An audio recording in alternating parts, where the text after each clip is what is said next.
Good evening, everyone. Welcome to this event. My name is Hannah White, despite what my daughter tried to rename me as, and I'm really delighted to be chairing this event this evening. My day job, I'm Deputy Director of the think tank, the Institute for Government, but I'm also a recovering Commons clerk with a continuing interest in all matters parliamentary. So I'm really pleased to be here this evening. Now, as I think everyone on this call is well aware, the COVID-19 pandemic transformed Parliament in ways that actually many of us could barely believe, in dramatic ways and at incredible speed. And social distancing that meant that the chamber was restricted in terms of how many people could attend. And the virus meant that MPs who were clinically vulnerable, disabled, or had caring responsibilities had to remain in their constituencies. So Parliament responded very quickly to introduce measures to enable those MPs to participate virtually. We found ourselves with a hybrid Parliament, which was something I don't think anyone expected to see in 2020. And Parliament really showed that it could adapt quickly to the 21st century and enable Parliament to continue to represent all those MPs who'd been elected by their constituents and to enable people who wouldn't otherwise have been able to participate in proceedings. Now, this event that we're having tonight, I think is really timely. It comes at a crucial moment because actually all those measures that were introduced to enable hybrid Parliament and virtual participation are under review. There's a possibility that they may no longer continue beyond this point. And so I think it's a really important moment to be discussing this. And that's why I'm really delighted that the Centenary Action Group have commissioned this report and that we have the authors of that report here tonight to talk about it. And their report, which I think is really interesting and timely, as I say, argues that technology can't just help us deal with the practicalities of a pandemic as it has over the past year, but could also enable our politics in the longer term to be more representative of society and to make sure that in the future, more people are able to access our politics than might currently be the case. And I'm really delighted, as I say, that we have a fantastic panel with us to discuss this report and all the important issues that it raises. I'm going to introduce them in the order in which they're going to speak. Each going to speak briefly, and then we'll move on to questions. And as Susie was saying, please do put your questions in the chat. I'll bring you in to ask your question if you would like that. Alternatively, if you indicate in the chat, I'm very happy to ask questions on your behalf. So our panel here this evening, we will kick off with Dr. Jessica Smith. She's the author of the Centenary Action Group, along with Professor Sarah Childs, and she's a lecturer in politics at Southampton University. And her research is all focused on gender, electoral politics, representation and political leadership with a particular focus on British politics. So you can see why she's an expert for us this evening. Then we'll have Daisy Cooper MP, who's been the MP for St Albans since 2019, and she's deputy leader of the Liberal Democrats and has a long-standing interest in diversity in politics. Then we'll move on to Abena Oppong-Asare, who's been the MP for Erith and Thamesmead since 2019, and she's chair of the Labour Women's Network and Shadow Exchequer Secretary to the Treasury. So we're very lucky to have her here tonight, just a week ahead of the budget. And then we have Karen Bradley MP, who's been the MP for Staffordshire Moorlands since 2010, and she's been whip. She's held various ministerial offices in the ministerial roles in the Home Office, and of course been Secretary of State for Culture, Media and Sport and for Northern Ireland. And since 2020, she's held the really crucial role for our discussions this evening of being chair of the Commons Procedure Committee, the committee that really focuses on whether Commons procedures are fit for purpose or not. So as I say, a fantastic panel, and I'm going to ask Jessica to kick us off by telling us about her report. Great, thank you, Hannah, for that brilliant introduction. So I just wanted to kick off talking a little bit about kind of the overarching principles of the report and kind of the approach we took around it. As Hannah's already covered, like parliaments across the world, Westminster had to adapt to this coronavirus crisis. And as we touched on, it did so at impressive speed, setting up this hybrid parliament. And for a while was described as world leading in its response. Obviously, over the last year, we've seen fluctuations in the types of virtual participation that have been allowed, in the amount of parliamentary procedures in which they've been allowed. and some controversial debates, particularly around voting and virtual participation in chamber debates. What this report, the Remotely Representative House, sets out to ask is, what lessons have we learned from the hybrid parliament? And working within those traditions that make Westminster so unique, it makes 21 recommendations for a 21st century parliament. So advocates that the House of Commons continue on a hybrid basis post-pandemic. And we think that will have benefits to the House of Commons, both as a place of democracy, but also as a place of work. I think what happened is, the pandemic magnified the marginalisation and effective exclusion of some MPs. So, one of those really poignant moments, I think, was how Tracy Crouch MP was excluded from participating in a debate on breast cancer whilst at home shielding with breast cancer. We've also known for a long time that Parliament's old ways of working have been inadequate, and there have been long-standing barriers to equal participation for both sitting MPs and possible future ones. And I think the Remotely Representative House report comes at a really critical time for Parliament, as Hannah was just saying.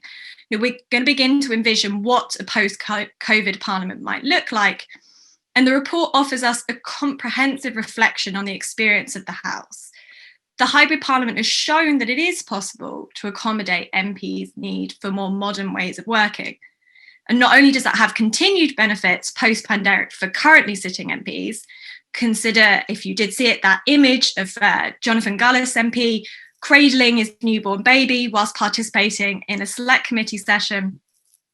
But it also has that potential to open up the Commons to a more diverse slate of candidates in the future. Will those images of MPs participating remotely, sitting in their kitchens in front of their microwaves, demystify and normalise the job of being an MP? And if we combine that with the knowledge that if needed, one will be able to participate remotely, could that transform who considers themselves able to fulfil the job of an MP? And we envision that there may be benefits, especially for certain groups, those with caring responsibilities, who may live far from Westminster, who may have fluctuating health conditions. And we know that there are large democratic gains to be made by having this more diversity in our political institutions. But I also want to stress that good parliaments do not just happen. We need political and institutional leaders to act to bring them about. So the Remotely Representative House makes 21 recommendations, including on the continuation of remote participation in select committees, virtual participation in chamber debates, and reconsidering the case for remote voting. But each recommendation is also made the responsibility of a particular individual or group within the House of Commons. At its core, we are proposing that the Commons should continue on a hybrid basis post-pandemic, and this should be the norm for a 21st century Parliament. It would make the House of Commons a world-leading modern institution. And as we are having those conversations about returning to normality and what normal looks like, we cannot ignore questions of inclusiveness and diversity. What our underlying guiding principle is that where there is no meaningful detriment to the overall effectiveness of the House, members should be free and entitled to decide how they participate, whether that's in person or remotely. That's a bold claim and not an uncontentious one, but we also see it as quite a modest one in a lot of ways. So in a future House of Commons, virtual participation should just be another way of doing the job of being an MP. So there may be those MPs who participate always in person, and those whose preference or perhaps need is for virtual participation much, if not all of the time. And as is now, the electorate will decide whether they are well represented by their particular MP's way of working. So in the report, we propose measures that work within the traditions of Parliament and stress the importance of evidence-based approaches to reforms and any opposition to reforms. And together, these would see an effective virtual commons that complements rather than detracts from the physical one. So we don't think there's no merit in physical presence. Indeed, physical presence holds great importance to the effective operation of a parliament. But hybridity has benefited both individual members and the House of Commons as an institution. So if we adopt these reports' recommendations, it would establish a more inclusive and effective House of Commons than its predecessors. helping Parliament meet those international standards of being a diversity and gender sensitive Parliament, one that looks like those it represents, is hospitable to all, including those with caring responsibilities, illness, or identify as having a disability, and is responsive to the needs and interests of the British public. So I commend this report to you. That's fantastic, Jessica. Thank you very much for that excellent introduction. Can I hand over now to Daisy Cooper to give her reflections on the experience of participating during this very unusual year? Sure. Well, thanks very much for having me. Let me just start by saying that improving diversity in Parliament and making it a more inclusive workplace is something that completely cuts across political parties. And I'm really pleased to appear here with Abena and also with Karen. And just on a personal level, because I haven't actually had the chance to say so, thank you to Karen and her Procedures Committee for conducting the review and the work and operation of the virtual Parliament, and for giving MPs like me with a hidden disability the opportunity to talk about my experience, which was really, really valuable. So I have Crohn's disease, and in 2012 I had major life-saving surgery after I was told I had 4 days left to live. And when I came out of that operation, I was told I would probably never work again. So to cut to the chase, you can imagine that a few years on from that, 8 years on, it was hugely exciting to have overcome a whole load of hurdles and to finally get myself elected. Less than 30 hours after finding out that I had been elected, I got on the train and went into London. I was really excited. I didn't want to wait until Monday morning. I was straight in on Saturday morning, got my rucksack with my name on it. It felt like being Paddington Bear, if lost, returned to Portcullis House. And there's this whole new experience. And I was taken for a tour around all the corridors, and I was shown the chamber and all that kind of stuff. And one of the first conversations I had with the doorman, because there's all these doormen that work around the chamber, and they're very, very helpful. They tell you what's going on, when it's your turn, where the papers are, all that kind of stuff. And they said, "Oh, do you want to leave your bag outside?" I said, No, it's fine. I'll keep it with me. I said, "Because it's got my water in it." I said, "Well, you can't take water into the chamber." I said, "What do you mean?" They said, "Well, if you want to take water into the chamber, you've got to get these little plastic cups." I said, "Well, why are we having plastic cups? Climate emergency, it's a different debate. Little plastic cup, you can have that much water in it." And I said, "But I need my water bottle. It's really, really important." And I get a huge amount of anxiety if I can't have my water bottle with me, because one of the effects of my condition and my surgery is that I get incredibly dehydrated. And I said, "Well, you'll have to ask the speaker about it. You have to get permission." As it happens, I did ask the speaker, and he didn't hesitate to say yes, and he was very supportive. But on my very first day in the job, as an MP with a hidden disability, what I was faced with was somebody saying, "The one thing that you need to remain healthy during the day, you cannot have with you." And it was not a very welcoming experience. And then as I got into the swing of things, I wanted to make myself known. That's what all new MPs want to do. You want to take part in things, you want to ask questions, you want to get stuck in.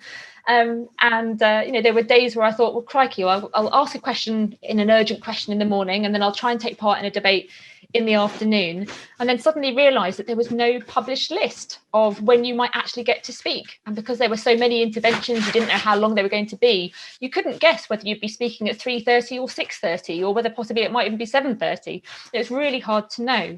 So if you have a condition like me, where you have to plan what you eat and how you eat, and how much you eat, and for other people, when you take medication, it's incredibly hard to work out your day.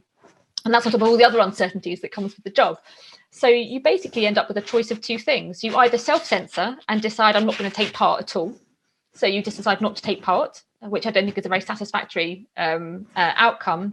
Or you decide to put yourself through what feels like an endurance test. And in the first 2 to 3 months of being an MP, I probably lost more than half a stone, because many days I was going 12 hours without eating anything at all, apart from maybe half a packet of Skittles. And that's just to give me a little bit of sugar so I could get through a speech. And that, I felt, was a really unacceptable position for me to be in. So I started sort of asking around and saying, how do you even raise these issues? Who do you write to? So I started firing off a few letters and didn't get any replies. Then suddenly the pandemic came along, and we had the virtual Parliament, and it was utterly liberating. We had these published speaking lists. We knew whether you get to speak and when you would get to speak and how long you get to speak for. I could plan how many hours I could sleep. I could plan how many hours, I could just plan when I could eat. I could plan when I could go and get a glass of water without worrying about having to apologise or tripping up or accidentally offending whoever was chairing the session in the chamber. It was just hugely liberating in that respect. Now, don't get me wrong. I think one of the arguments against the virtual parliament is that there are some people, I think, who fear that we're doing away completely with the physical parliament. And I don't think there's any MP that wants that. You know, there's definitely been some speeches during lockdown where I really wish I'd been on the green benches to give it, because I've been really fired up. And when you give a really fired up speech by Zoom, you feel like a bit of a prat at the end of it. So you really wish that you'd been on the green benches to do it. So of course we'll all go back when it's safe to do so and when we want to do so.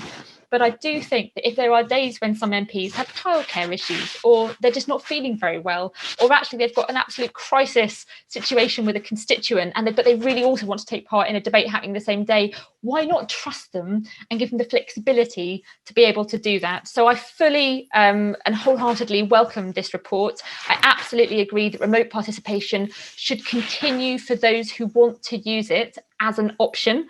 And that all those measures around having a public speaking list, fixed times, scrapping bobbing, which is a bit of a bane of my life, all of those things would certainly make it a more welcoming and inclusive parliament.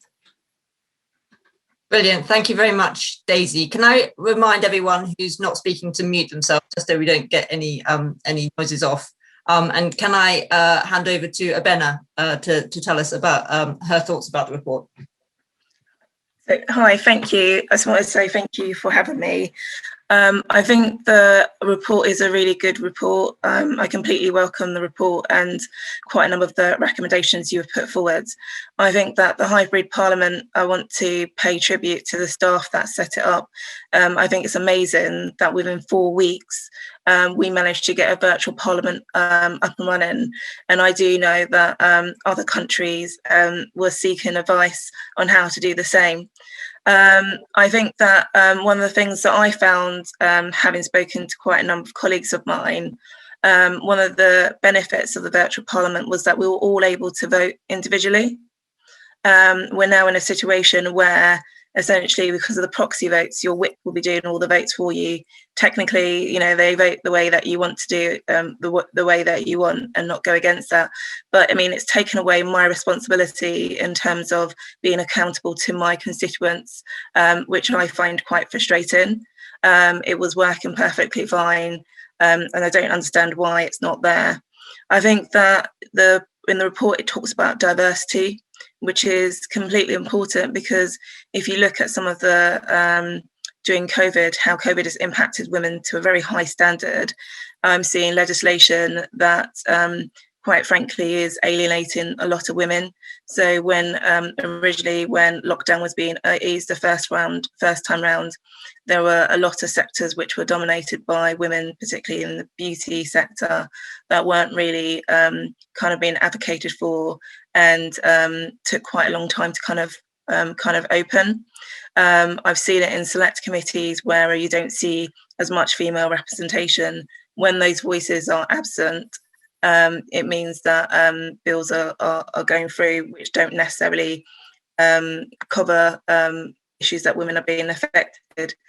I also wanted to talk about the fact that just very recently, maternity leave is a big issue. I mean, it's 2021, we're in a situation that just very recently we were having a vote about maternity leave for ministers. And that's one of the things that, you know, it raised a discussion where colleagues of mine like Stella Creasy and Pharrell Clark talk about the fact that, you know, they're both pregnant. Stella had to come out publicly quite early about the barriers, about the fact that it wasn't unfair, and she's been kind of campaigning this for a while. I know the first time when she was pregnant, she got a locus MP. It was a new system that she kind of set up, but IPSA, the Independent Parliamentary Standards Authority that pay essentially MP salaries and staffing salaries, didn't really kind of recognise it. So it worked to a standard, but the locus obviously couldn't go to certain places because they weren't recognised as being an MP, because within the law, they weren't actually voted on, so they weren't able to go to briefings by ministers. And as you know, during COVID, we get quite a lot of briefings, and a lot of them are quite not last notice. So she wouldn't have been able to go to all of those meetings. I think that also, when we also talk about diversity, we also need to recognise people with disabilities, essentially everyone with under the protected characteristics. Ethnicity is really, really important. So when I first came in, people couldn't, tell the difference between me and other Black MPs, and that's still something that kind of happens. I remember I was outside the chamber talking to my colleague Rosella Alan Khan, and actually one of the MPs gave me a bag, asked me to hold his bag. When you're just in shock, but when you think about it, that kind of attitude is kind of normalised, particularly when it isn't diverse. I think the language in the chamber is something that also I think would have been something I would have liked to have also seen in the report, in terms of how the language is used within the chamber. Yesterday was our opposition debate, and Annalise Dodds is our Shadow Chancellor. And I just think that sometimes the language that is used, particularly by some of the male politicians in the chamber, I think it's just so they're not aware of their behaviour. I'm not excusing it, but it's become so normalised, the way that, a female Shadow Chancellor is, she's treated to a higher standard. I think the one that you most probably are aware of was when Rosanna Allen Khan, the way she was addressed in the chamber by Matt Hancock. Also, this has also happened in the past with Angela Eagle, calm down, dear. I think that I'm concerned about the fact that we're moving backwards, because, one of the things that I've been finding is it's great, what Karen's mentioned about the Westminster Hall debates, that there's movements towards that. But as my role as Shadow Treasury Minister, I still have to go into Parliament for statutory instruments. So when and there's been quite a number of them, plus I've had to cover colleagues that haven't been able to go in. And I think that it just makes it unfair in terms of engagement, in terms of people fulfilling the responsibilities that they are required to do. I think the report is a great way forward. I'm just a bit concerned, though, that it's not just, I think it's great, it's looking at Parliament, but local authorities are also really important, because particularly during this pandemic, they have been on the frontline services, delivering services throughout the COVID pandemic.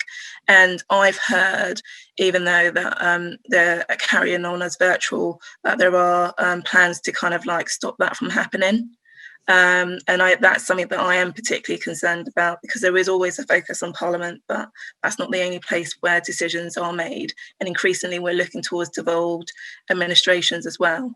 But also, just to go back, I forgot to mention, in terms of maternity leave as well, staff as well, that work for MPs don't get the benefits of it. And there's also a hierarchy in that, which I don't think is particularly right. And so, yeah, I could continue, but I know there's other speakers that would want to contribute. So I'm going to stop there. So thank you for having me. That's brilliant. Thank you very much, Abena. Can I hand over now to Karen, who has plenty of experience, I think, from both sides now of why things do and don't happen in Parliament. So perhaps you can remind us of some of those factors. Karen. Thanks very much, Hannah. And can I thank everybody for being here today and for inviting me to participate. It's really, I think we've come a long way, actually. I was elected in 2010. I remember sitting there talking to another colleague as we were waiting for business to start in the chamber, and a male colleague said, it's just becoming impossible to move in this place because there's too many handbags in the way. And I also remember when I was first appointed as a government whip, I was the point I was appointed, there were 3 women who were put into the government whip's office, and we were numbers 7, 8 and 9 of women Conservative MPs who had been made government whips. So it really just shows where we've gone. And the point that was made, I remember someone coming in and going, oh, the whip's office is so much nicer now because it smells nice. Because strangely enough, we didn't make it smell like a gents' locker room. But anyway, there's no offence to any of the men on the room on the call. I'm sure you were all very fragrant, but these were things that were sort of we had to get over back in 2010, and it's great that we have moved so far, that we have proxy votes for baby leave, that we have acknowledged that women MPs might well get pregnant and need to take some time off to be with their babies. These are amazing steps forward. We also have changed sitting hours in my time in Parliament, such that we have what are now called family friendly hours, but I don't think anyone could ever consider them family friendly. Anyway, what I'm here to talk about today, of course, is what we've been doing over the last 12 months. It is actually 12 months almost to the day since my committee first met as the procedure committee. So we were created on the 2nd of March 2020, and we had this long debate of all the inquiries we wanted to do and all the work we wanted to do and all the things we wanted to change and improve about the way that we carry out our business. And then at the end, someone said, I think we probably should have a look at what's going on with this coronavirus thing. And the following week, we had the clerk of the House came to give us private evidence. And it was the first time we'd heard the term social distancing. This 2-meter rule was just no one had heard anything like it. And now we live with social distancing. And, you know, who'd heard of the term furlough this time last year? Who'd have thought that face masks would be something you just have to have in every pocket, in every handbag, in everything you wear, just in case you find yourself going out at the last minute and then realizing you haven't got your face mask with you. So things have moved incredibly quickly. And I think we must remember what Parliament was able to achieve in those first few months, because this time last year, Parliament didn't think there'd be any difference in the way we conducted our business and we would carry on. And I remember having a meeting with the leader of the House and saying, whatever happens, Parliament has to continue because we're there to scrutinise the executive. MPs have to make sure that the executive are behaving appropriately, doing the right things, and we're working for our constituents. And the fact is that Parliament exists to allow us to do that. We can't effectively represent our constituents without having a voice in Parliament. And so it was really important that Parliament was able to continue. We had an early Easter recess, but when we came back and we had those hybrid meetings, and my committee, which had thought that we'd be, you know, we'd have a procedure committee that would be off doing other things, spent the whole of the Easter recess considering the evidence about what a hybrid parliament might look like and making recommendations. And we were able to get that hybrid parliament up and running. And we were at that point constrained by the limitations of the technology. That was our constraining factor. It wasn't our will and desire to do it. It was the technology. And I would say now we're probably actually constrained by our will and desire to change things. The technology is now way ahead of us and allows us to do much more. And it's been touched on already. We were world beating. I spent most of the late spring and early summer speaking to equivalent committees around the world, of parliaments around the world, who wanted to know what we'd done and how we'd managed to do what we'd done in the Westminster Parliament. And you know, I think you only have to look at the House of Lords and how they've conducted their business to see that actually there was a chamber that went even further than we did. And there were various reasons for that, which we'll come on to. I suppose one of the other things I do want to touch on as well is that what impact this has had on the lives of MPs. So yes, it's made Parliament more accessible, but it's also perhaps merged more of our private lives with our public lives, because we've all got used to doing these calls on Zoom. We're all used to how it looks and say unmute and what your background and have a virtual background and everything else. But if you're an MP and you're saying your question in Parliament, the whole world is looking at your background. They're all looking at whether you've got the picture of your children as I have behind you. They're all looking at what your furniture looks like. And, you know, the diary columnists and the political sketch writers had great fun looking at people's homes and what they were like. And that's actually very intrusive. I don't really want people to know. I mean, I'm sat talking to you from my constituency in Staffordshire Moorlands, but I don't really want you to know what's going on behind here and what my family are up to. This is my little space that I'm prepared to talk to you from, but I don't want to go any further. And actually, I probably didn't really want to go this far if you'd asked me this time last year, because this was quite a private space. So I think we have got to accept that whilst there have been benefits, enormous benefits, and we've kept Parliament going, it has had an impact on members of Parliament and members of Parliament private lives, and I suspect also on many people's mental health, because I'm lucky. I've been in this job 11 years. I've got a family. I've got people around me. There's an awful lot of my colleagues who, particularly the new MPs, who haven't got any idea of what normal looks like to be a member of Parliament. Daisy and Abena, you came in and almost within days, it must feel like things changed. And I do really worry about what's going to happen once things change, as to how we're all going to adapt and how we're all going to manage and how we're going to make sure there's support for people who, you know, we are dealing now with the most difficult cases I have ever seen in all of my time as an MP. And I've had difficult cases throughout. But it's the volume of them. It's the fact that it's incessant. Every time I switch on my computer and look at my inbox, there's more and more there. And that is something that I think we're all going to have to think very hard about, that tech has enabled us to do this, but maybe it's also intruded, and maybe it's also given us new challenges that we have to face. Now, what do we do next? So clearly we've got this roadmap out of Parliament, and we're waiting to find out what the government proposes in terms of the motions that will expire at the end of March. And those motions currently allow us to have full virtual participation in debates and scrutiny. It allows us to have proxy voting, and I'll just make a quick comment about remote and proxy voting in a moment. And it will shortly, because they've been tabled tonight, allow us to participate in a virtual Westminster Hall, not in the Grand Committee room, but with Westminster Hall style debates. And all those motions will expire at the end of the month. And we need to think about how we manage that and what we want to continue and what point it is that we want to do. I won't call a reset, but perhaps reconsider where we are. The first point is that's got to be a matter for Parliament, and parliamentarians need to have their say. And frankly, that hasn't been the case with nod or nothings, which is what we call those motions that are put on the order paper for debate, for a decision at the end of the day. No debate, no opportunity to amend, no opportunity for parliamentarians to say what they want. That has to change. We need parliamentarians to have their say on this. On call lists, I can well understand Daisy's desire to keep call lists. There are many different views on this. Again, I think that has to be a matter for Parliament, because there are plus points, but we also need to remember that you want a dynamic, effective debate that moves on and actually properly scrutinises. And it's really important that government is properly scrutinised. That is absolutely key.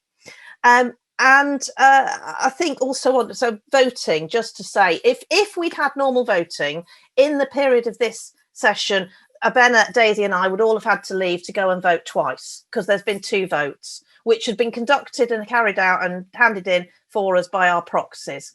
I think that it would be much better if at the moment we could do those votes on our phone, because we'd be engaged. You probably would have seen us slightly duck out of the meeting so that we could vote, but at least we'd be properly engaged and we'd be part of the democratic process in a way that it doesn't feel we are when a proxy delivers that vote. But I suspect that parliamentarians do want to get back to physical voting, and then we'll see once we've got back to that whether we want to make further amendments, perhaps for instance keeping the card reader system that has been introduced.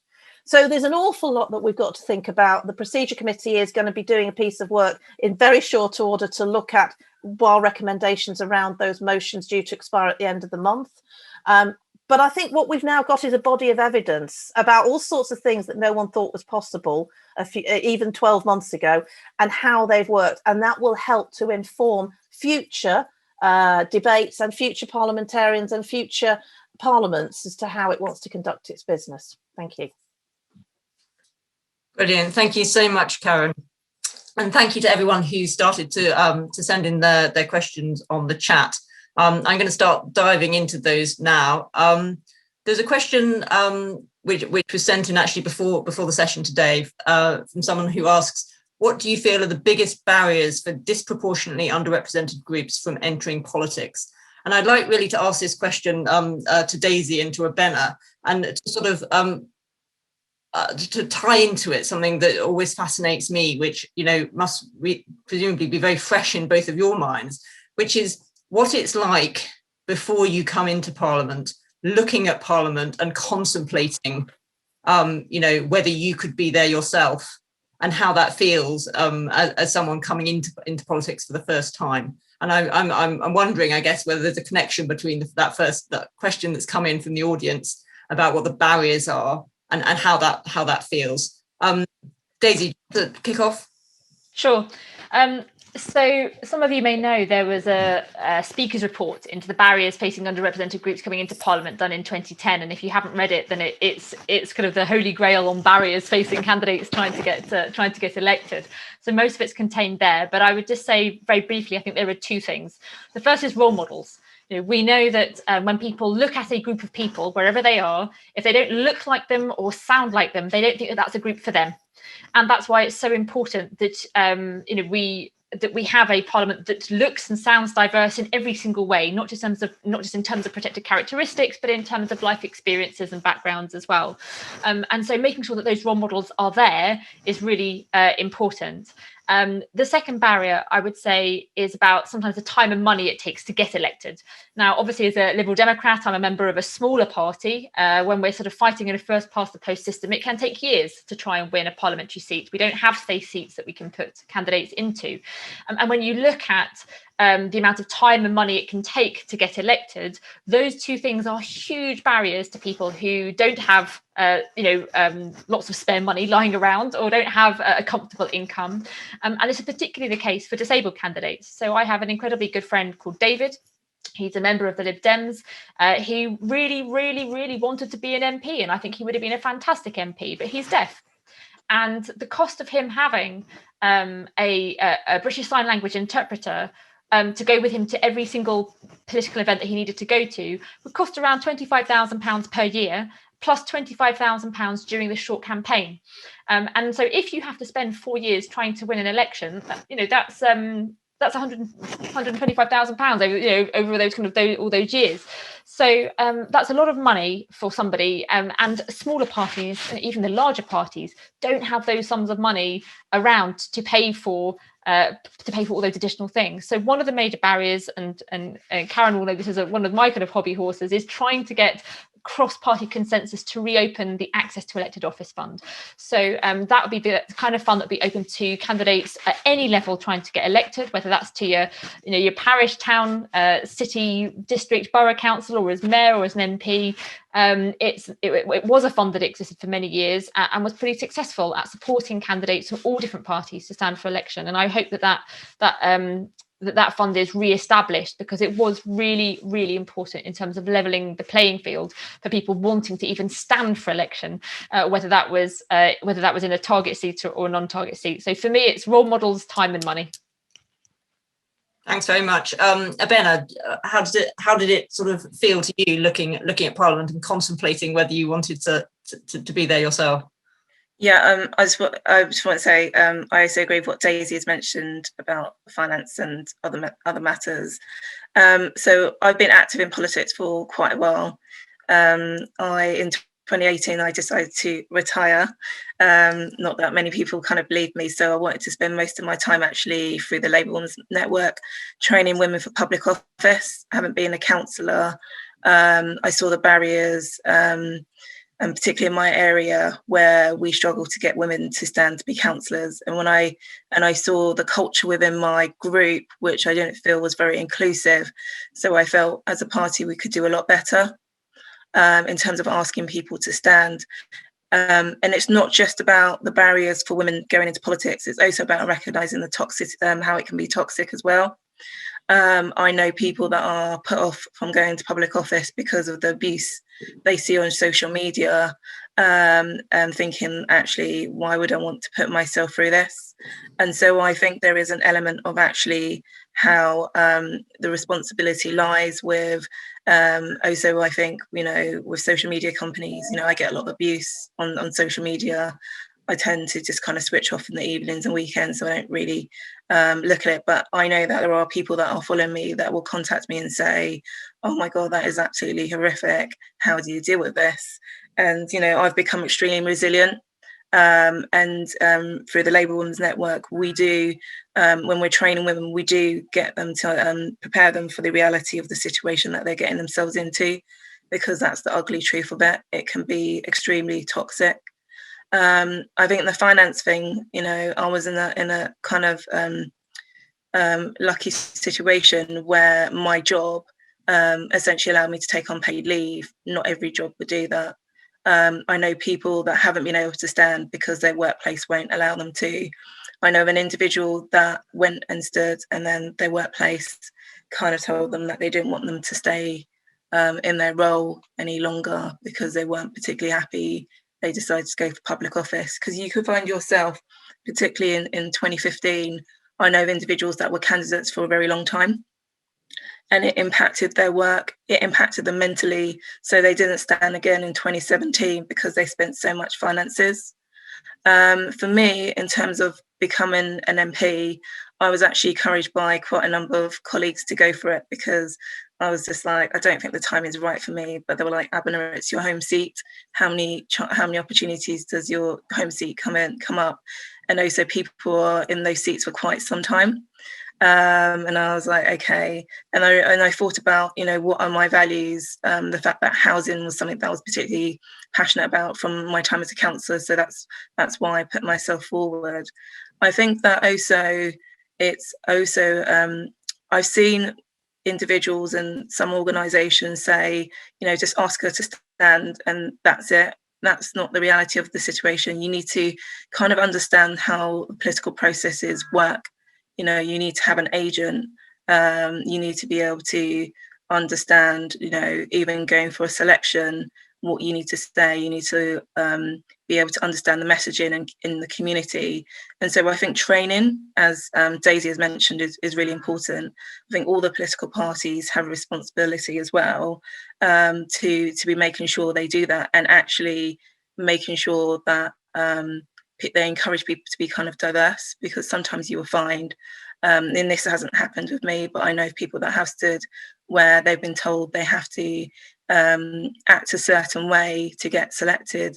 Politics is very different at the moment, where, particularly with Brexit, people want people that are different from the grain, that aren't all the same.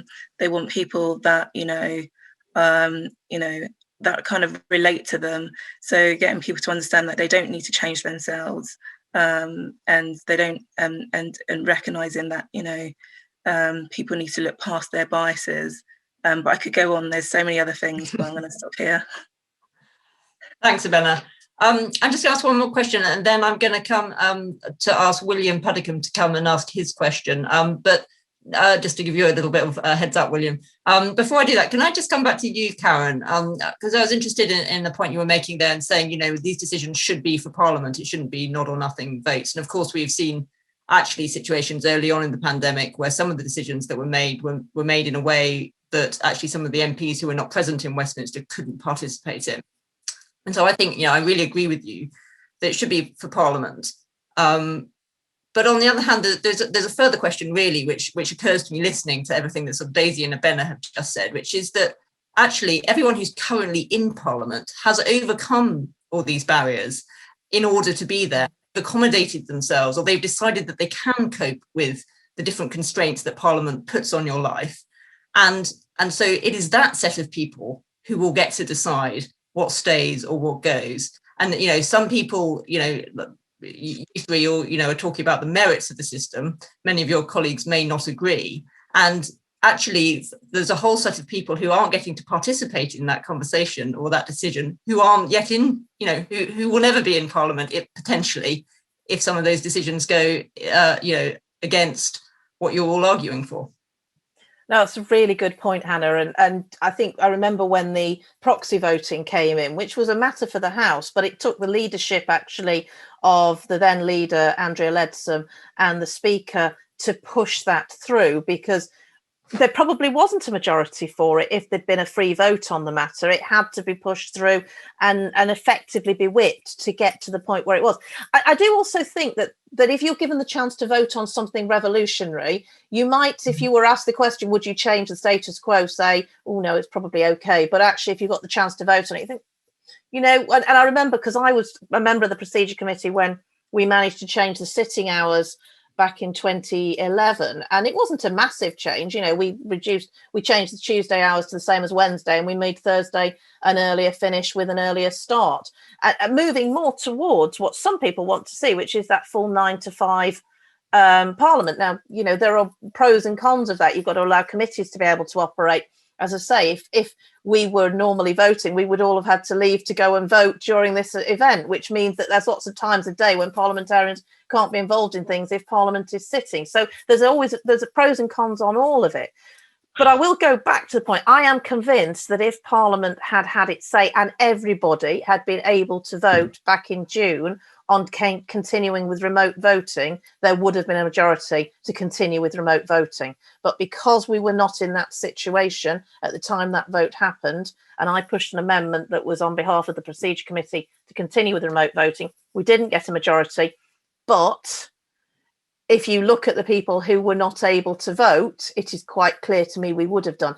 And I think actually this is where parliamentarians would have been more strategic than those that were allowing us to have a say, if I can put it that way. Because I think that parliamentarians could see that this wasn't going to end quickly. And parliamentarians could see that there would need to be restrictions in place for a significant period of time. And we also knew the best way to allow us to represent our constituents, given the situation we're in. Now, it's a compromise. It is not a perfect scenario.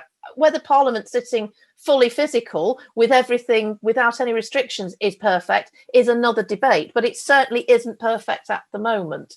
But I think parliamentarians, if we'd been allowed to have our own say on this and put forward amendments to the motions that were being tabled and had proper debates, would have come to a different decision, and that might have meant for a more effective Parliament over the last few months. Thanks, Karen. William, can I invite you to ask your question? Yes, hi. My question was about behaviour in the chamber. So I think we're all familiar with listening to what's going on in the chamber and hearing the braying and shouting and attempts to intimidate and embarrass people on the other benches or the people who are speaking. And as a former public school boy, I recognise those behaviours. They come straight out of the public school rule book. So my question is, is that a disincentive for new MPs? Is that a reason why people don't come into politics? Or what does it feel like for a new MP to come into that, what sounds like a bear pit? And then the second question is there any discussion in Westminster about how behaviours in the chamber might change? Thanks very much, William. Abena, do you want to kick off on that one? Sorry. Yes, I think that's a really good question. I'd say for me, I knew about that kind of behaviour, so it wasn't a surprise. However, when you're in there, situation chamber really smaller than what I thought it would be, and I was a bit kind of shocked because when I was there about this was before lockdown, about the behaviour, the way that some people were just booing and making noises, and I just thought, geez, this is quite immature. These people are, there to look at policy and the way they're conducting themselves. How does that look to particularly younger generation who may switch on the TV? The reality is, when I speak to constituents, the majority of them don't watch what's going on in Parliament because they just feel none of it resonates with them, and that is a problem to me. The fact that people are turned off by it. I know for a number of my colleagues, it was really, really shocking. And, I have to be honest, I have noticed, and me and some of my colleagues, that there has been, with certain members, particularly those that are from ethnic minority backgrounds, some that are women, that, there's been times where in the chamber, they've been treated quite differently. That's happened to me before, and not necessarily in a disrespectful way, but in a way that could be quite patronising, such as, oh, that's a good question. or there's the body language in terms of like, who do you think you are, in terms of asking that kind of question. And I think that's down to bias, where people have a perception in terms of what you're going to do in terms of your delivery. I've always come from that kind of approach, I don't really like the tit for tat. That's not my style. So I kind of try to kind of avoid that. I'd say that, sorry, I just missed your other question. What does that sound? What was the other question, sorry? It was just, is there any discussion about whether that's going to change? Yes. So I've informally raised things that I've witnessed in the chamber with the speaker that was there, just said that, look, this is unacceptable. I've had concerns about that, and I've sat down with to talk about how the culture could change. But I mean, Karen will probably know better than me. But this has been going on for years. Us as new MPs coming in with enthusiasm, trying to see if we can change things. I think it's going to take quite some time. But I'm sure Karen will be able to explain on that a bit better. But that's I'm still willing to kind of change things and raise it as possible. But I think that the Speaker of the House is actually trying to do a good job, actually. I think these are kind of the things that he's been looking at, and also the committee as well. They do oversee and see how things could be improved. So I think these things are ongoing. Daisy, do you want to come in and then Karen perhaps can tell us Sure. Again, why change doesn't happen? Sure. I guess the first thing I would say is that the chamber in Parliament is like a reverse TARDIS. It is much smaller on the inside than it looks from the outside. And when you first go in there, and you sit down on the benches, and when it was full of MPs, as it was for like 2 or 3 months, I think, before we went into lockdown, the thing that really struck me was how noisy it is. Now, when you're watching Parliament on the TV, you can actually hear what people are saying because they're speaking into a microphone, and therefore the microphone is being broadcast. But when you're actually in the chamber, when all that brawling is going on, you actually can't really hear what anybody is saying. There's just this sort of constant noise from every single direction, and it's often very difficult to actually hear the Q&A. Now, on a personal level, I mean, it's a combination of the noise. It's also incredibly hot in there, and it's often very sweaty. So there's been a number of occasions where I've just opted out and thought, do you know what, I don't really fancy that. With sort of like, half your bum on the seat and you're half falling off, and you're just sort of stuck between all these different people who are sort of praying and shouting. Yeah, and I remember the very first time that I think I was in the chamber with all the MPs there, I just thought, what's wrong with these people? Like, what's wrong with them? This is just so weird. What's actually happened to them? And I think the honest answer is, some people love it and some people hate it. And there are some MPs that walk into the chamber, and it's a bit like, when you go to see a football match and you see, I'm going to say it's a man, but it could be a woman, I guess. But imagine you go to see a football match and you see a sort of dad being ever so caring about his daughter or son, and they're sort of being very affectionate, and they're sort of doing up the shoelaces and sort of calling them sweetie and darling and buying him an ice cream. And then they go into the stadium and they start using the most outrageous sweary language at the at the referee, and then they come out again and go, oh well, that was great. It's a little bit like that. So there are some MPs who go into the chamber and they're shouting and using all sorts of derogatory language, but then they'll come out of the chamber and say, oh well, that was good fun. How are you doing today? So for some of them it's a bit of an act, I think, and for others it's not. And so it really depends on the individual. So I've definitely seen MPs, I say see them on the opposite benches, not to make a political point, but because when you're sitting in a confrontational way, you're looking at the people on the other side. So you see the MPs on the other side, and might sort of say or do something that you sort of disagree with, but then you have a nice little chat outside of the chamber. And so on the one hand, you can still build a working relationship with them, but the public don't see that side of it. And so it's a very sort of complex thing where some people are, I think some MPs are genuinely aggressive in the way they behave. Others just do it for fun, and others don't like it at all. And I think one of the things that was observed during the sort of hybrid parliament was the very first couple of PMQs where there wasn't any of that braying, and there was a question, and then there was some silence, and then there was an answer, and then there was some silence, and a few people commented on Twitter, where people tend to comment, just saying, gosh, that's different, isn't it? And I have to say I quite liked it. So my preference would be for that kind of behaviour to change, but it isn't as bad as it seems. I think I would want to say, I don't want to excuse it, but it's not as bad as it seems. It's not as aggressive as it seems. In some cases, it's a real mixed bag.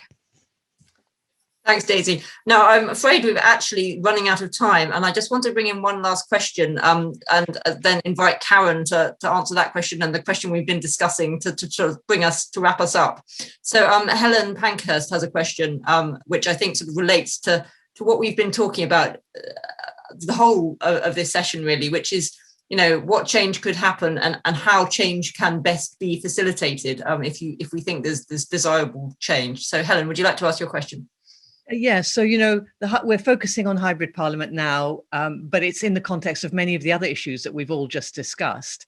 And we have 52 people on this call. A lot of them will be interested, part of civil society, as well as you here who've spoken from Parliament. So I guess my question is, how can we support, how can coalitions support this agenda more effectively? Maybe focusing in on this hybrid Parliament and making sure that that continues going forward. Thanks. Well, if I can address some of the points that were raised with the previous question, because it links to this, Helen, and that's that Parliament is each Parliament is different. I've been through 4 general elections, and between every single general election, Parliament is different, because Parliament is the people who were there. And I remember when I was first elected in 2010, the leader of the House was Harriet Harman. It was just before the coalition government had been formed, so we're in that limbo period. And we had a session that her and George Young, who was the shadow leader, and David Heath, who was the shadow leader, gave us. And I remember Harriet saying, you know, there's all this language and there's all this convention, but actually you own Parliament, you're the MPs, this is your place, and you need to find a way to make Parliament work for you. And if you want to change things, there are mechanisms to do it. And we shouldn't forget that a quarter of the Parliament now was elected 2019. I think it's a quarter of all MPs were elected in 2019. And only, I think it's around a quarter of MPs were elected prior to 2010. So we're actually dealing with a Parliament that's really quite young and quite, I think, ready for change, if change is the right thing to do. I'll just say about being at the dispatch box, look, Parliament is terrifying. The first time you walk in there, it is utterly terrifying. First time you have to stand up and ask a question, it's knee-knocking stuff. And frankly, if it isn't, you're not taking it seriously. And first time you stand at the dispatch box, you look at the dispatch box, you will see it is worn down in the corners by ministers who have stood clinging to it, answering questions. And bear in mind, when you're standing at the dispatch box and answering questions, you cannot see a single person who is supporting you. Every single face you are looking at is opposed to you. They might be your best buddy outside of Parliament. You may have been on parliamentary trips with them. You might have dinner with them with your family. But when they're facing you, they are shaking their head and saying no. And that's true of all sides, all parties. There's no difference here. This is just the way Parliament is. And some people get really involved, as Daisy said, in the braying and the shouting, and others don't. But the braying and the shouting is a very small part of Parliament. It's the bit that you watch on the television, because it's actually the bit that people think is interesting, bizarrely. The second most watched bit of Parliament are the petitions debates that we have in Westminster Hall, where our constituents have said, this is what we want you to talk about. They are not like that at all. And I would point you to those examples of, you know, the debates we've had on the domestic abuse bill, for example, or on baby loss, or some of those backbench business debates that happen on a Thursday afternoon about really emotive and important issues to parliamentarians and to the public. And they are the most courteous and consensual and constructive debates that Parliament has. And so I would just say, don't lose faith with it all. The few set piece bits you see are not representative of what Parliament does all the time. But if Parliament wants to change, Parliament can do that. That's what Parliament is able to do. And coalitions can be formed within Parliament and with organisations outside Parliament to try and make that change happen. And, you know, that majority can be cross-party. It can be worked out. It can be found. So I would say have faith in it. Actually, you know, we have a pretty strong democracy, and we've kept democracy going for the last 12 months. We have kept scrutiny going, albeit that I don't think some of the decisions have been scrutinised enough, but we've been able to represent our constituents. And we wouldn't have been able to do that without tech, without the will to do it, but without actually Parliament making it happen. Thanks, Karen. I know we're slightly running over and some people are having to leave. Thank you for having joined us. I just want to give Jess a final say, given it's her report that has brought us all here, and that we are, has stimulated such a fascinating conversation. So Jess, do you want to just give us your reflections on the conversation? Yeah, thank you, Hannah. I think it's been brilliant to hear the experience of certainly new MPs. Karen's point, I think it's very interesting that there's going to be this whole intake of MPs who hybrid Parliament will be, so far the main experience. I think there's a couple of key points coming out discussions. I think one of the interesting points from the very first comments from all our MPs was this idea that you often have to ask to be the exception. So in the case we were talking about Stella Creasy and getting a locum MP, or Daisy talking about asking to have water. And we know that the whips and Speaker have been more and more accommodating about these kind of accommodations. But what we want to do is start from a place of inclusivity where we don't necessarily have to ask to be the exception. And that ties up with, talking about those larger kind of institutional norms that we can bring in. And I also want to support Karen's point, which we also make in the report, that this is the time for the House to decide. This is time for Parliament to reflect on its experience.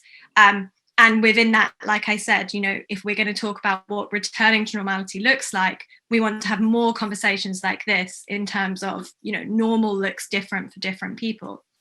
And therefore, we should try and include as many of those diverse voices in that conversation as possible. But I'd like to say a particular personal thanks to everyone for coming and also to our MPs for joining the panel.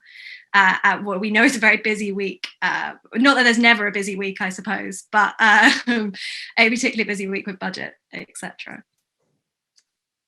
Thank you, Jess. And can I add my thanks to that? Thanks to Daisy, to Karen and Abena, who's had to shoot off to demonstrate again just how busy a life of an MP is. And thanks to Big Tent and to the Centenary Action Group for putting this event together. I think it's been, a really fascinating discussion.